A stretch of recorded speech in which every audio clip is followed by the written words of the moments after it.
ஏன் பொய்யை சொல்கிறீர்கள்? உங்கள் இதயத்தில் எங்கள் மன்னர் அவர்கள் வாழ்கிறார்கள் என்று காட்ட முடியுமா? ஒருவேளை காட்ட முடியவில்லை என்றால் என்னுடைய உயிரை மாய்த்துக் கொள்ளுகிறேன். நிரூபிக்கிறேன் என் பிரபு ராமர் மீது நான் வைத்திருக்கும் பக்தி உண்மை என்பதை.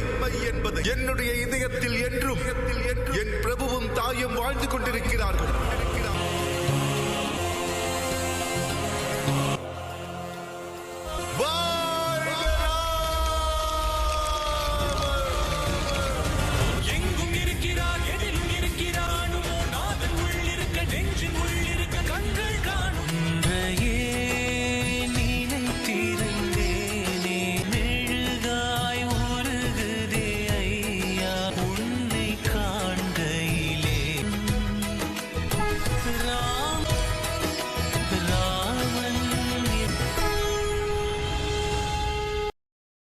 Download ShareChat.